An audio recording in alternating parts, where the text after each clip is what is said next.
하나님 우리에게 주신 말씀은 사도행전 17장 2절에서 3절 말씀입니다. 우리 한 목소리로 한번 같이 읽어보겠습니다. 시작. 바울이 자기의 관례대로 그들에게로 들어가서 새 안식일에 성경을 가지고 강론하며 뜻을 풀어 그리스도가 해를 받고 죽은 자 가운데서 다시 살아나야 할 것을 증언하고 이르되 내가 너에게 가는 이 예수가 곧 그리스도라 하니. 아멘. 이 예수가 곧 그리스도라는 제목으로 말씀을 나누도록 하겠습니다. 빌립보 사역을 마친 바울 일행은 두 번째 선교지로 데살로니가 도시로 가게 됩니다. 이곳은 인구가 한 12만 정도 되고 우리로 치면은 부산 항구 정도 되는 그쪽 마게도니아 지역에서는 두 번째로 큰 도시였습니다. 그러니까 빌립보 성과는 비교할 수가 없었습니다. 우리 빌립보 성에는 회당이 없었잖아요. 근데 데살로니가 교회는 그쪽 지역은 회당이 있었습니다.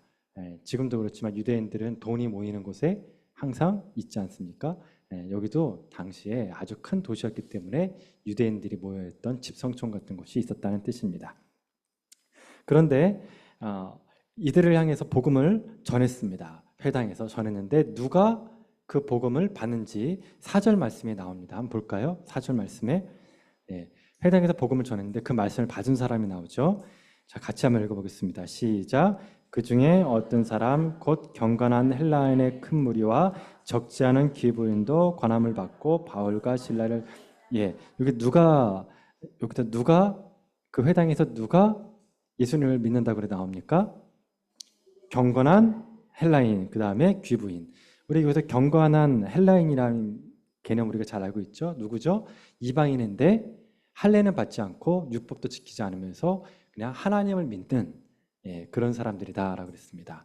근데 그 사람들이 다수가 큰 무리가 복음을 믿죠. 그리고 또 어때요? 경건한 귀부인들이 믿었다. 자, 그러니까 유대인들은 극소수만 믿었습니다. 극소수만 믿고 다 이방인들이 믿었다는 거예요. 참 여기서 궁금하지 않습니까? 왜 그럴까요? 왜 유대인들은 믿지 않고 헬라인들이, 이방인들이 더 예수님을 믿게 되었을까요? 이거에 대한 퀘스천이 오늘 본 말씀의 첫 단추입니다. 그리고 오늘 본 말씀의 특징이 뭐냐면 우리 빌립보서에는 바울의 기도하는 모습이 강조됐잖아요. 근데 오늘 본 말씀을 보면은 기도하는 모습은 안 나와요. 기도하는 모습 안 나오고 뭐만 나오냐면 회당에서 전도했다 요 얘기만 딱 나와요. 그리고 그 다음 그 다음에 바울 얘기는 없어요. 희한한 일이에요. 그러니까 여기서 강조점이 뭐다? 이 복음이 전해졌을 때 어떤 일이 일어났는지에 대한 이야기만 나온다는 거예요. 그런데 그 첫 번째 단추가 누구라고요? 헬라인들만 믿었다. 그 이유가 있습니다. 왜 유대인들이 믿지 않는가? 자, 헬라인과 회당 안에는 그래서 유대인과 헬라인들이 있죠. 그러면 이 두 그룹 중에서 누가 더 우월한 사람입니까? 유대인이죠. 유대인들이 훨씬 더 우월하다고 느꼈어요. 뭐 때문에? 할례 때문에. 그런데 바울이 전한 복음은 할례가 필요 있습니까? 없습니까? 필요가 없죠. 그러니까 유대인들의 우월감이 깨지는 거예요. 자, 그 다음에 또 율법은 지키라고 했습니까? 지키지 말라고 했습니까? 지킬 필요가 없다. 신라가 있죠. 신라가 예루살렘에서 따라왔잖아요. 그 증인이란 말이에요. 그러니까 유대인들 입장에서 계명이 613개예요. 613개. 그런데 613개 외우기도 힘든 그거를 다 외우고 지켰던 사람인데 율법을 지키지 않아준다 그러면 순간적으로 어떻게 해요?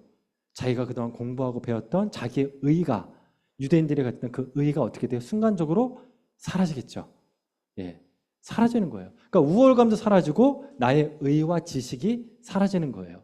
마지막으로 이제 그러면 헬라인도 유대인과 똑같은 형제 자매가 돼요. 그 전까지는 계층이 있었단 말이에요. 교회 안에서. 교회 안에 계층인데 이게 사라지는 거예요. 똑같은 형제 자매예요. 그리스도 안에서. 이렇게 되면 어떻게 돼요? 리더십이 흔들리겠죠. 교회 결정을 누구만 했냐면은 유대인들만 했다가 이제 헬라인들도 같이 결정권자에 들어오게 되는 거예요. 즉 결론이 뭐냐면 복음을 믿는 것이, 유대인들의 입장에서 복음을 믿는 것이 득입니까? 실입니까? 실이에요. 득보다 실이 많기 때문에 안 믿는 거예요. 이게 우리의 인간의 모습이에요. 인간은 참 그런 게 뭐냐면 거시기한 게 진리를 믿어도 진리 그 자체에 대한 관심보다는 그것이 나에게 득이 되느냐 실이 되느냐 여기에 큰 관심이 있어요. 제가 예전에 아는 분이 있었는데 그분이 삼형제가 있었어요. 삼형제가 있는데 큰형과 그 셋째가 이제 기독교인이고 중간에 낀 사람도 원래 기독교인이에요. 다 원래 기독교인이었는데 이제 막내 되시는 분이 부자가 된 거예요. 갑자기 떼부자가 됐어요. 돈을 망창 벌었어요. 그랬더니 둘째가 고민하는 거예요. 그 이유가 뭘까? 알고 봤더니 그 셋째 분 되시는 분이 이제 그 무당 쪽으로 종교를 개종한 거예요. 샤머니즘 쪽으로 이제 개종을 한 거죠. 근데 그 무당 말을 듣고 나부터 집이 너무 잘 되는 거예요. 그리고 첫째를 봤더니 교회는 열심히 다녔는데 지지리궁상인 거예요. 사는 게. 네, 너무 안타까운 거예요. 그러니까 셋째는 개종해서 샤머니즘 되면서 부자가 되고 첫째는 잘 믿었는데 영 별벌이 없고 둘째가 고민하게 되죠. 집사 직분까지 받았던 분인데 어떻게 했을까요? 그분도 역시 개종해 버렸어요. 셋째 쪽으로 따라간 거예요. 네. 그게 인간이라는 거예요. 아무리 신앙을 갖고 있고 아무리 내가 정말 하나님을 믿는다 그래도 돈 앞에서는 손바닥 뒤집는다. 이게 인간의 모습이에요. 유대인들 입장에서는 바울이 전한 그 복음 있잖아요. 복음이 진리냐 아니냐 여기에 초점이 있어야 되는데 그게 중요한 게 아니라 뭐가 들렸다고요? 나한테 유리하느냐 불리하느냐 득과 실로 따지는 거예요. 이래가지고는 여러분 신앙이 제대로 잘할 수가 없다는 겁니다. 그렇게 유대인들이 불리해지자 그 다음입니다. 이제 5절부터 우리 같이 말씀을 보면서 이제 그들이 어떻게 했는지를 볼게요. 자, 5절 보니까 유대인들이 시기했죠. 질투했다는 뜻이에요. 질투해서 그 다음에 뭐했냐면 자, 저자의 어떤 불량한 사람들 깡패 있죠. 깡패를 돈 주고 삽니다. 돈으로 매수해서 어떻게 해요? 이제 대선하니까 그 성을 소동을 일으키죠. 폭동을 일으킨다고요. 폭동을. 그러고 나서 누구네 집에 갑니까? 야손. 야손이 왜 야손의 집에 가냐면 그 회당에서 유일하게 믿었던 유대인이었어요. 유대인. 그런데 사도 바울의 일행이 이 야손의 집에 있었다고 생각을 한 거예요. 그래서 그 집에 쳐들어간 거예요. 또 들어갔더니 야손의 집에 있어요, 없어요? 보세요. 거기에 찾았으나 어때요? 발견하지 못했다. 없는 거예요. 그러니까 어떻게 했어요? 이 사람들이 야손과 그 일행을 데리고 와요. 끌고 와요, 형제들을. 끌고 가서 어디로 갑니까? 읍장들에게 갔다. 그러니까 그 지역의 관리들한테 데리고 간 거예요. 그러면서 얘기하는 게 뭐냐면 천지를 어렵게 하는 이 사람들이 여기에도 왔다. 근데 이제 중요한 게 뭐냐면 이 야손이 그 사람을 숨긴 사람이다. 네. 그럼 야손을 이제 걸고 넘어지는 거죠. 그러고 나서 왜 끌고 왔는지에 대한 이유가 7절 말씀이 나옵니다. 이게 오늘 본문 말씀의 핵심이에요. 자, 첫 번째 이유가 뭐죠? 가이사의 명을 거역했다. 그런데 거역하며 말하되 뭐라고 합니까? 같이 하면 그게 이제 핵심 말씀이에요. 같이 한번 읽겠습니다. 시작. 임금 곧 예수라는 이가 자, 여기서 관리들이 봤을 때 마음이 섬찟하게 했던 단어가 있습니다. 그게 뭘까요? 그렇죠. 다른 임금, 그렇죠. 다른 왕이 있다는 거예요. 자, 여기는 로마 땅이죠. 폭동이 일어났죠. 근데 그 폭동이 일어난 이유가 뭐죠? 왕 때문이다. 예수라는 왕 때문이다. 그러니까 뭘 했다? 반란을 일으켰다. 그 반란의 주동자가 바울 일행이고 그걸 숨겨준 사람이 야손이다. 이렇게 간 거예요. 예, 이렇게 간 거예요. 자, 그러면 정말 여러분 이제 앞을 보시고 정말 그러면 바울은 정말 이 말을 했을까라는 겁니다. 정말 이 말을 했을까요? 예수님의 왕이라는 말을 했을까요? 안 했을까요? 예, 그게 어디 나오냐면 17장 3절에 나와요. 한번 찾아보세요.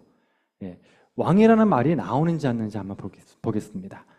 예, 왕이라는 말이 나옵니까? 안 나옵니까? 예, 근데 이제 우리가 이거 배울 거예요. 왕이라는 말이 나오는 거예요. 같이 한번 읽어보겠습니다. 시작. 뜻을 풀어 그리스도가 해를 받고 죽은 자 가운데 다시 살아나실 것을 증언하되 이르되 내가 너희에게 전하는 이 예수가 곧 그리스도라 하니. 자, 왕이라는 단어가 안 나오잖아요. 그렇죠? 예, 이게 지금 사도 바울이 했던 말이거든요. 했던 말이에요, 회당에서. 근데 왕이란 단어가 안 나오잖아요. 근데 이제 지금부터 이걸 풀어야 돼요. 그래서 저를 한번 보세요. 그래서 단어부터 정리하겠습니다. 자, 그래서 세 가지를 제가 할 테니까 외우십시오. 그리스도, 메시아, 기름 부음 받은 자. 이게 다 같은 똑같은 말이에요. 자, 그러면 그리스도와 메시아는 같은 말인데 표현이 다르죠. 그러면 헬라어하고 히브리어라는 뜻이겠죠. 그러면 헬라어로는 뭘까요? 기름 부음 받은 자가 그리스도예요. 네, 다시 기름 부음 받은 자라는 말 있잖아요. 기름 부음 받은 자라는 말을 헬라어로 표현하면 뭐라고요? 그리스도예요. 근데 여러분 이게 왜 중요하냐면 여러분이 예수 그리스도 이름으로 기도합니다 그러잖아요. 그쵸? 근데 예수님하고 그리스도가 여러분 따로 논단 말이에요 지금. 그러니까 이거를 우리가 정리를 하자는 거예요, 이 용어를 지금. 자, 기름 부음 받은 자를 헬라어로 말하면 뭐라고요? 그럼 히브리어로 말하면 메시아. 예, 다시 기름 부음 받은 자를 헬라어로 말하면요 그리스도. 히브리어로 말하면 메시아예요. 예, 그러니까 그리스도는 헬라어고 메시아는 히브리어. 뜻은 뭐라고요? 기름 부음 받은 자다. 이걸 외우십시오. 그래서 메시아라는 말이 우리 핸델의 메시아 있잖아요. 할렐루야 빰빰 할렐루야 나오잖아요. 그 메시아가 그러면 다른 말로 뭐라고요? 그리스도. 그가 한국말로 바꾸면 기름 부음 받은 자. 됐죠? 자, 여기까지 용어가 정리가 됐으면 그 다음 거. 그러면 기름 부음 받은 자가 어떤 의미냐? 이걸 또 알아야겠죠. 그래서 이것도 적을 수 있으면 적으시고 이거는 외우실 분이 있으면 꼭 외우십시오. 이게 뭐냐면은 구약에서 기름을 부음 받는 사람은 세 사람밖에 없었어요. 자, 첫 번째 누굴까요? 왕. 그 다음에 누구? 제사장. 그 다음 누구? 선지자. 예, 다시 누구라고요? 왕, 제사장, 선지자. 이 사람만 기름 부음 받았어요. 그러면 기름 부음 받았으니까 이 세 사람을 뭐라고 부를 수 있죠? 구약에서는 메시아. 그러니까 왕을 뭐라고 부를 수 있다고요? 메시아. 예, 그래서 고레스는 나의 목자라. 고레스는 메시아가 되는 거예요. 고레스는 구원자가 되는 거예요. 이상하죠, 좀. 근데 그게 구약적 사고 방식이에요. 예. 그럼 제사장은 뭐라고? 제사장을 뭐라고 부를 수 있다고요? 메시아. 왜죠? 기름 부음을 받았으니까. 그 다음에 마지막으로 누구요? 선지자를 뭐라고 부를 수 있다고요? 메시아, 기름 부음 받은 자. 그래서 왕, 제사장, 선지자를 뭐라고 부른다고요? 메시아. 그쵸? 그래서 이거를 신학적으로 아주 그냥 유창한 말로 뭐냐면 예수님의 삼중직책이라고 불러요. 뭐라고요, 여러분? 이거는 몰라도 돼. 근데 왜 이게 무슨 뜻이냐면 여러분, 예수님은 이 세 가지 역할을 다 하신 분이다. 다시 뭐라고요, 여러분? 예수님은 이 세 가지 역할을 다 하셨다. 뭐냐면 예수님은 우리의 누구시죠? 왕이에요. 왕이죠. 그러니까 우리의 통치자세요. 통치자. 그리고 예수님은 우리의 누구죠? 대제사장. 그래서 예수님은 여러분이 기도할 때 맨 마지막으로 누구의 이름으로 기도해요? 원래는 누가 했었어요? 구약에서는 대제사장, 레위 지파가 했단 말이에요. 하나님과 인간의 중간자 역할, 대리자 역할, 영적인 대리자 역할 누가 했다? 대제사장이 했다. 근데 그 대제사장 역할 누가 했다고요? 예수님이 했다. 그 예수님이 메시아인 거죠. 자, 마지막으로 뭘 했다고? 예수님이 선지자 역할을 하신 거예요. 선지자는 뭐예요? 하나님의 말씀을 전하는 자죠. 계시를 받아서 말씀을 전하는 자죠.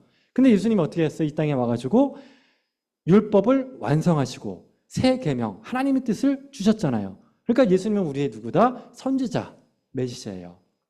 자, 그러니까 예수님은 우리의 왕이시다. 예수님은 우리의 대제사장이다. 예수님은 우리의 선지자시다. 이게 되는 거예요. 그러니까 구약에서는 이 세 가지 직책이 따로 놀았어요.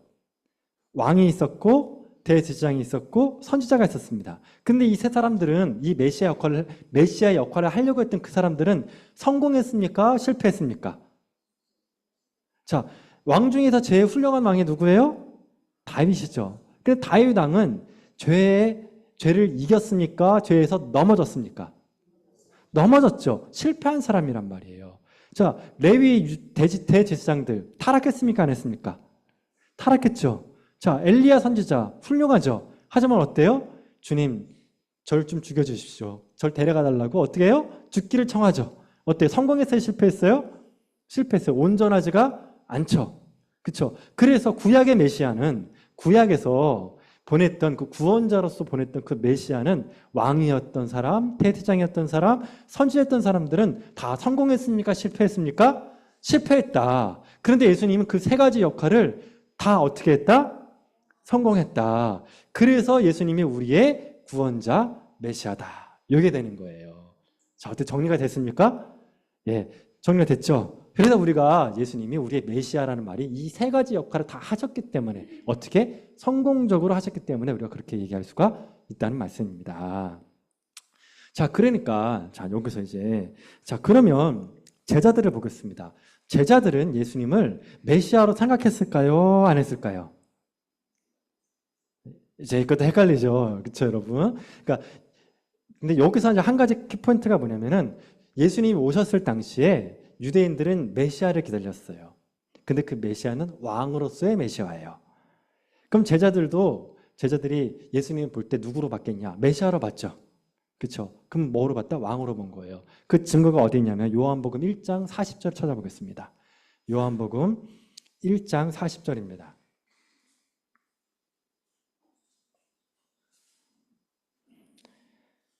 예, 요한복음 1장 40절에 같이 한번 읽어보겠습니다. 시작.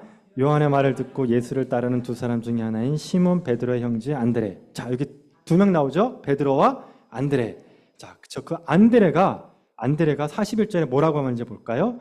시작. 그가 먼저 자기의 형제 시몬을 찾아 말하되 우리가 누굴 만났다? 메시아를 만났다. 자, 가로치고 뭐죠? 메시아는 번역하면 그리스도라. 자, 메시아는 무슨 말? 그렇죠? 메시아는 히브리어, 그리스도는 헬라어예요. 그렇죠? 예. 그랬더니 예수님께 데리고 왔죠. 그랬더니 예수님이 너를 시몬이라는 사람을 하지 않고 장차 개발하리라 그 이름을 바꿔주셨죠. 자, 그러니까 제자들은 예수님을 누구로 알고 따랐다고요? 메시아 그리스도로. 근데 그 메시아 그리스도는 누구다? 왕으로서의. 그렇죠? 왕으로서의. 또는 선지자로서도 생각한 적도 있어요. 엘리야라고 믿었기 때문에.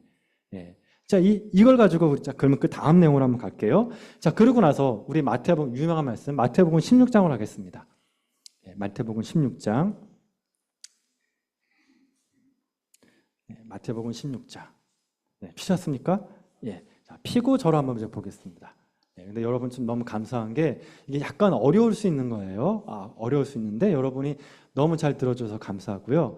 이거는 잊지 마시고 꼭 적고 기억했다가 활용하십시오. 왜냐하면 여러분이 성경책을 읽을 때 이 단어들이 정리가 되면 참 유익합니다. 그렇죠, 여러분? 자, 이제 여기서 16장 보면 저를 보세요. 예수님 베드로한테 그랬죠. 너는 나를 누구라 하느냐? 그랬더니 베드로가 뭐래요? 주는 그리스도시요 살아계신 하나님의 아들이시니다 그러죠. 그렇죠? 그랬더니 예수님 뭐라 그래요? 칭찬했죠. 칭찬했대요. 잘했다 그랬어요. 그런데 칭찬하고 나서 그 다음이 문제였어요. 예수님이 뭐라 그랬냐면 예수님이 21절 말씀 볼게요. 예수님이 이때부터 그랬죠. 이때부터 예수님이 뭐라고 했냐면 장로들과 제사장과 서기관들이 뭐를 받는다고요?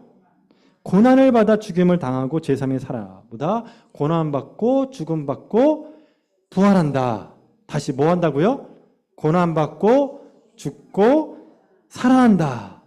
그랬죠. 근데 요거를 얘기했더니 베드로가 뭐라 그래요? 주여 그러지 마소서 결코 미치지 아니하리이다 라고 그러죠. 그러니까 뭐라 그래? 사탄아 뒤로 물러나 그러죠.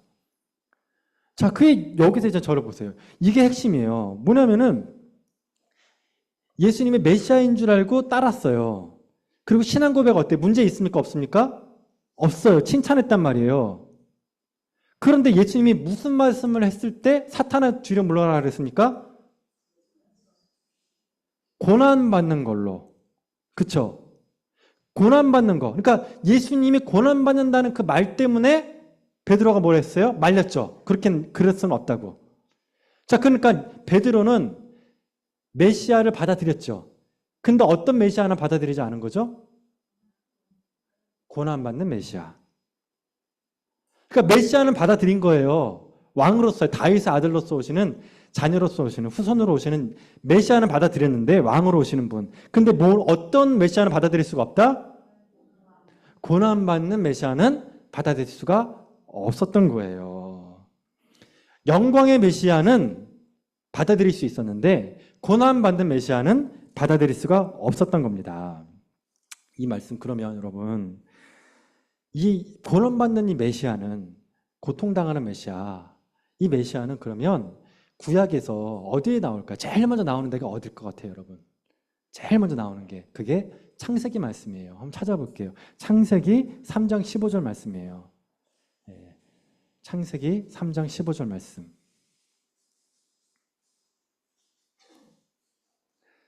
자, 같이 한번 읽어보겠습니다. 고난받는 메시아가 창세기 3장 15절에 나와요. 같이 한번 읽겠습니다. 시작. 내가 너로, 네, 죄송해요. 근데, 여기서 사단과 예수님이 나와요. 예, 그거 생각하면서 보세요. 사단과 예수님이 나와요, 여기에. 자, 같이 한번 읽겠습니다. 시작.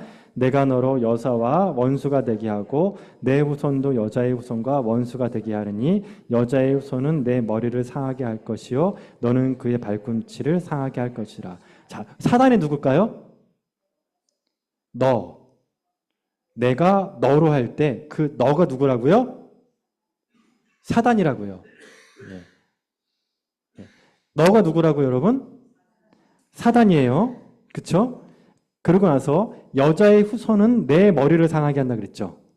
예. 그럼 여자의 후손은 누굴까요? 예수님이에요. 그러면 그 머리는 누굴까요, 그러면?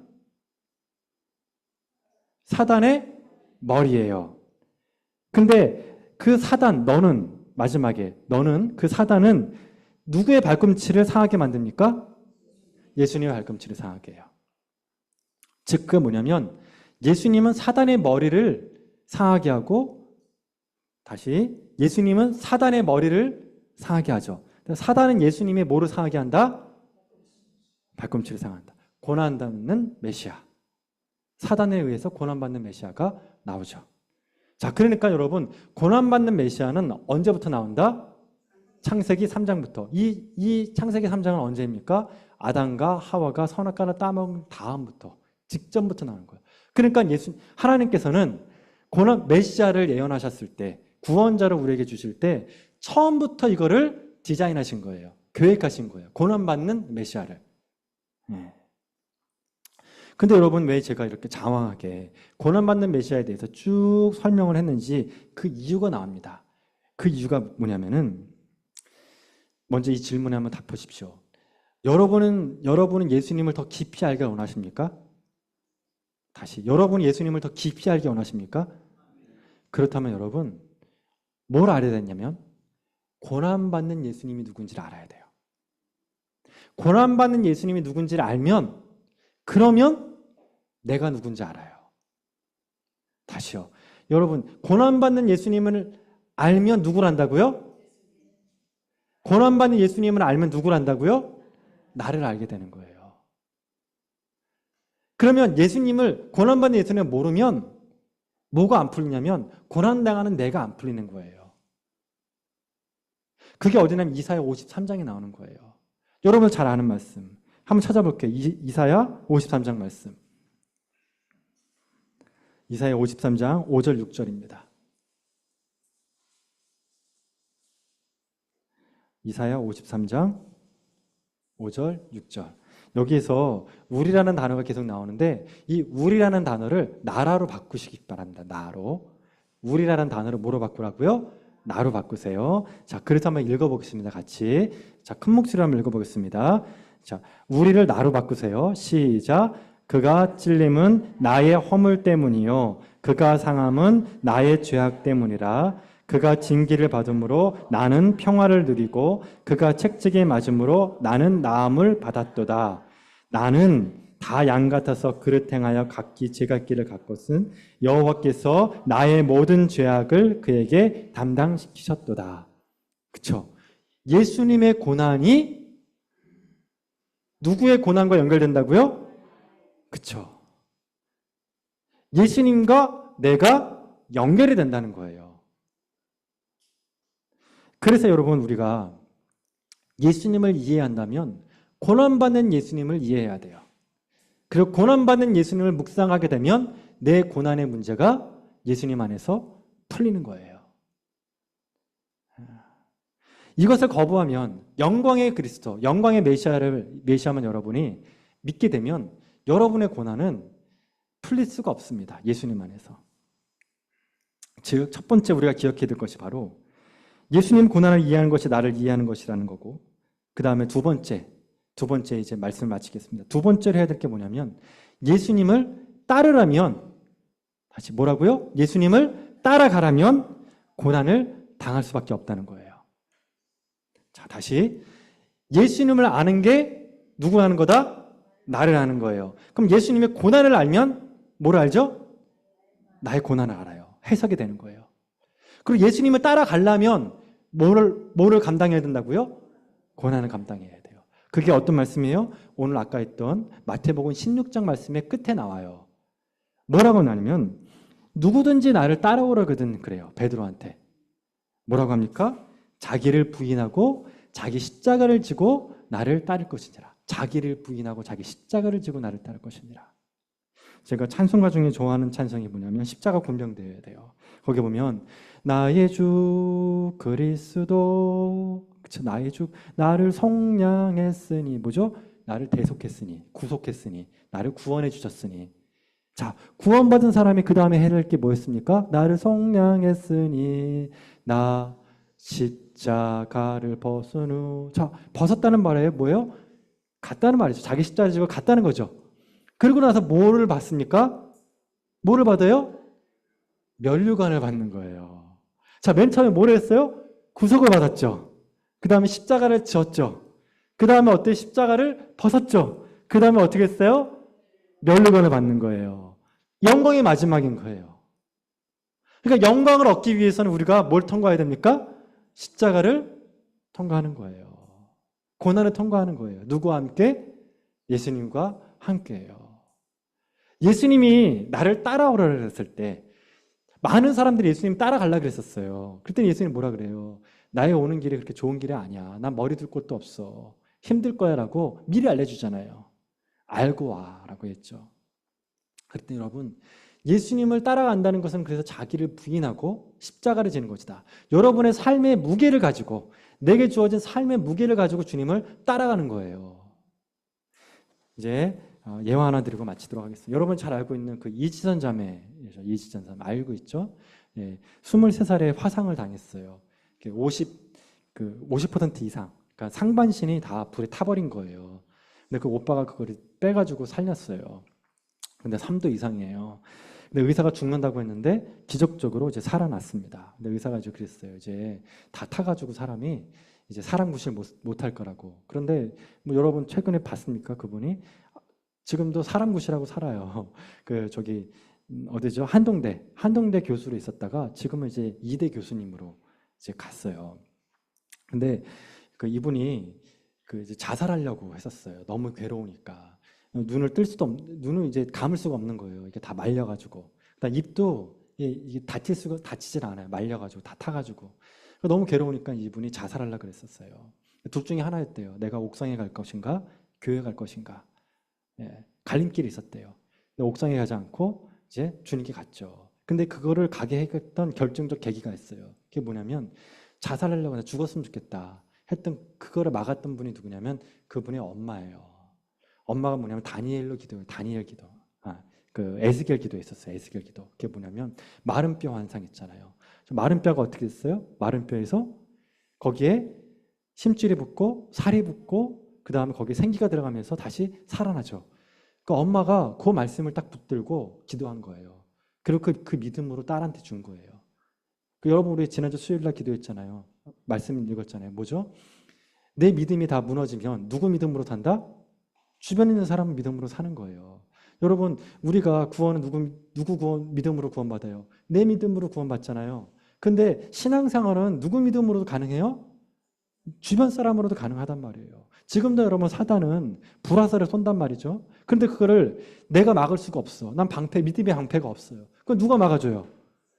그쵸? 내 주변 사람, 배우자가 막아주는 거예요. 남편이 막아주는 거예요. 자녀들이 막아줄 수도 있단 말이에요. 이렇게 해서 자녀들이 믿음이 없으면 누구가 방패가 돼야 돼요? 여러분이. 또 여러분 옆에 있는 사람이 누구라고요? 여러분의 방패가 되어주는 거예요. 서로 방패가 되어주는 거예요. 그러니까 그 이지선 자매의 방패가 누구였냐면 엄마였던 거예요. 그러니까 에스겔의 기도로 그 환상을 붙잡고 기도했어요. 그랬더니 그 따님이 감사하는 마음이 생겨가지고 기적적으로 이제 살아나게 되죠. 근데 이제 이분이 살아날 때 퀘스천, 이게 해결이 안 됐어요. 뭐 어떤 퀘스천이냐면 하나님 나를 살렸으면 이유가 있을 텐데 왜 나를 살렸습니까? 요거에 대한 이유를 찾고 싶었던 거예요. 그래서 그거 가지고 기도를 했어요. 근데 어느 날 교회에서 기도하고 있는데 목사님이 그분을 안고 기도를 해줬는데 그 기도가 하나님이 자기에게 하시는 말씀 같았대요. 그게 뭐냐면 이 내용이었어요. 뭐냐면 내가 너를 세상 가운데 다시 세우겠다. 하나님 말씀 같았대요. 내가 너를 다시 세상 가운데 세우겠다. 병들고 약하고 힘없는 자들에게 희망의 메시지를 주게 하겠다. 다시 세상에 세우고 희망의 메시지를 주게 하겠다. 너를 통해서. 이 두 가지 메시지를 받은 거예요. 그래서 이 자매가 그 뒤로 다시 살아난 거예요. 여러분 아까 에스겔 환상 있죠? 거기서 살이 붙고 힘줄이 붙고 그리고 살아났죠. 근데 거기 하나 빠진 게 있죠. 뭐냐면 생기예요. 생기. 여러분 하나님이 인간을 만드실 때 처음에 뭘 했어요? 진흙으로 사람을 빚었죠. 그리고 그 코에다가 어떻게 했어요? 생기를 불어넣었단 말이에요. 그래서 여러분 우리의 육체는 그냥 이런 피지컬이 아니에요. 세포와 이런 걸로 된 것이 아니라 뭐가 있어야 살아난다고 사람이요? 생기가 있어야 돼요. 근데 이게 저도 늘 그런 마음이 들어요. 고난당하면 맞는 키가 있었으면 좋겠어요. 맞는 키. 뭐 마스터 키. 잠긴 문들이 다 열리는 거예요. 그 여러분들이 고난당하고 어려움 당하면 제가 그 마스터 키로 다 이렇게 줘가지고 다 살아날 수 있도록 하고 싶어요, 정말. 근데 그게 되던가요, 안 되던가요? 안 돼요, 여러분. 이순자매가 이제 교수님이 그러는 거예요. 내가 고난 가운데 있었을 때 아무 소리도 안 들리더라. 누구의 말도 들리지 않더라. 근데 여러분 이게 진짜 극단적인 고난을 당하면 다 그렇게 돼요. 적당한 고난을 당하면 주변 사람들의 조언이 들리는데 정말 극단적인 고난을 당하면 아무 소리도 안 들려요. 그리고 내가 알고 있는 답이 아니에요. 희한하죠? 내가 그 답을 알고 있어. 어떻게 해야 되는지. 근데 그게 답이 안 돼요, 나한텐. 그때 필요한 게 뭐라고 여러분? 생기라니까요. 근데 그 생기는 누가 불어넣어줘요? 하나님이 해주셔야 돼요. 그래서 인간이 할 수 있는 게 있고 할 수 없는 게 있다. 인간이 할 수 없는 게 뭐냐면 고난 가운데 있을 때.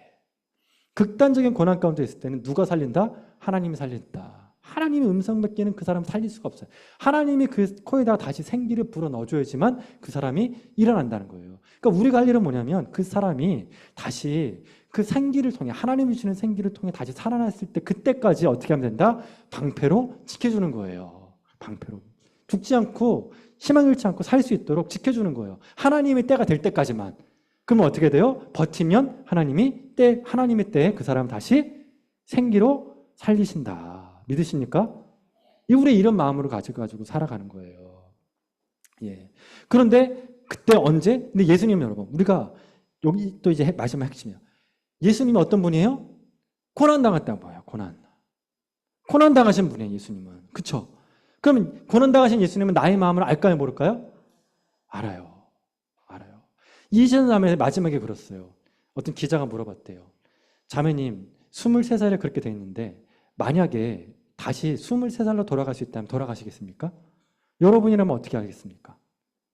다시 돌아가겠죠. 근데 그 자매가 그래요. 안 돌아갈 거라고. 그러면서 그 이유가 뭐냐면은 지금 내가 알게 된 그 깊은 깨달음, 그 깨달음 때문에 돌아가지 않겠다는 거예요. 여러분 이해가 돼요? 여러분 안 돼요? 안 되죠. 그렇죠? 자매도 그 얘기를 하면서 그 교수님도 얘기하면서 그 얘기를 하세요.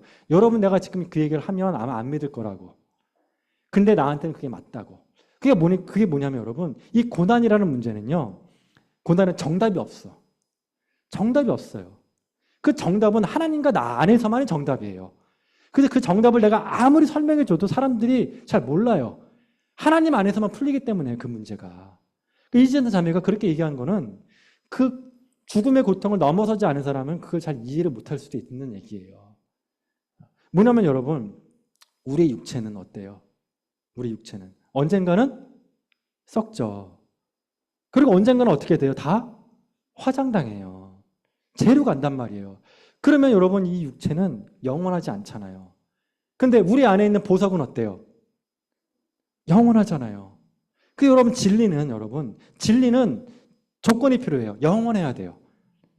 영원해야 돼요. 그 고난 가운데 있을 때, 불시험 당했을 때 이지선 자매가 그걸 발견한 거예요. 자기 안에 있는 보화를 발견한 거라고요. 예수님을 만난 거란 말이에요. 그리고 그 예수님을 만났던 그 보화를 다시 포기할 수가 없기 때문에 과거로는 돌아가시고 싶지가 않다는 거죠. 여러분, 여기 앉아 계시는 분에서 50년 이상 더 사실 수 있는 분 있으면 손 들어보세요. 예, 아마 저밖에 없을 거예요. 몇 명, 또 저기 청년인데 저 청년 몇 명 없어요, 여러분. 몇 명 없다고요. 그러면 30년은요? 노력해 하시면 될 것 같아요. 예. 다 죄로 간다. 어차피 다 화장당한단 말이에요. 다 불 가운데 다 타버릴 거란 말이에요. 그러면 끝까지 타지 않는 것. 고난 가운데 여러분과 함께 하시는 예수 그리스도. 예수 그리스도. 변하지 않는 예수 그리스도. 예, 이제 말씀을 마치겠습니다. 저도 지금 상태가 안 좋잖아요. 허리 상태가 안 좋잖아요. 그런데 성경 말씀에 고난 당하는 것이 내게 유익이라. 예, 제가 성경 말씀을 보면서 한 가지 깨달은 게 있어요. 깊이 깨달은 게 뭐냐면 왜 사도 바울이 진리를 허리띠라고 했는지를 알게 됐다고요. 네, 진리의 허리띠. 그리고 왜 그걸 맨 처음에 했는지를 알게 됐어요. 그래서 저는 앞으로 그 말씀을 볼 때 진리의 허리띠는 저한테는 진리의 복대예요. 복대. 예, 느낌 팍 왔어요. 아, 허리가 안 좋아지니까 아무것도 못하는구나. 그러니까 왜 사도 바울이 맨 처음에 진리의 허리띠, 복대를 얘기했는지 알겠다. 진리가 시작이구나. 그러니까 이거는 여러분이 허리 안 아픈 사람은 몰라요. 이거 며느리도 몰라. 허리 아픈 사람은 공감이 돼요. 허리 아픈 보신 분들 역도 봐요, 안 봐요? 역도. 좀 못 보겠어요. 역도 볼 때마다 제 허리가 아파요. 막 저 큰일 나는 거 아니야? 못 본다니까요, 여러분. 그러니까 안 당해본 사람은 모른다고요. 당해본 사람은 알아요. 당해본 사람은. 네. 이게 비밀이에요, 비밀. 그래서 고난은 예수님의 마음을 풀 수 있는 비밀이에요. 예수님이 알 수 있는 비밀의 키예요. 공감할 수 있어요. 근데 여러분, 예수님은 여러분의 마음을 공감할 수 있어요, 없어요? 있다니까요. 예수님만큼 고난당한 분은 없기 때문에 그래요. 그렇기 때문에 여러분 당하는 그 모든 고난을 예수님께 나아가면 예수님이 다 아세요. 그리고 그걸 풀어내세요. 그리고 아까 제가 했죠? 진리의 허리띠가 제 마음속에 팍 와닿았다고? 그쵸? 그러면 제 삶의 이야기가, 제 이야기가 어디하고 딱 붙은 거예요? 진리의 허리띠하고 딱 갖다 붙었죠. 그쵸? 예. 그러면 제 삶의 이야기가 말씀 속에 들어간 거죠. 또 말씀은 어때요? 제 삶 속에 들어온 거죠. 너희가 내 안에 거하고 내 말이 너희 안에 거하는 거예요. 이게. 그렇기 때문에 여러분이 고난 중에서 하나님을 만났고 말씀을 들었다면 그 말씀은 진짜 말씀이 되는 거예요. 예. 죽을 때까지 갈 수 있는 영원한 말씀이 되는 거예요. 그게 진리의 말씀이 되는 거예요. 고난 중에 내가 유익을 줄 수 있는, 내가 하나님의 율법을 알게 된 말씀인 거예요. 그게 진짜 알림이에요. 구약에서 말하는, 전체를 말하는 진리를 알지니라가 했던 그 알미라는 거예요. 근데 그 알미 뭐를 통해 알 수 있다? 고난을 통해 알 수 있다. 물론 영광 중에 잘 되는 것을 통해서도 알 수 있어요. 근데 그거는 반쪽짜리예요. 반쪽짜리예요. 예수님이 영광의 예수님이지만, 메시아지만 또 반은 뭐라고요? 고난당하는 메시아예요. 예, 고난당하는 메시아. 그렇기 때문에 여러분에게 고난이 왔습니까? 그러면 뭘 알 수 있어요, 이제? 예수님 알 수 있어요. 예수님 안에 거할 수 있는 기회가 온 거예요. 예수님의 마음을 이해하고 말씀을 이해하고 예수님이 내 안에 들어올 수 있는 기회인 거예요. 그 기회를 여러분 놓치지 마시고 잘 활용하는 저와 여러분 되기를 축원합니다. 예, 기도하겠습니다.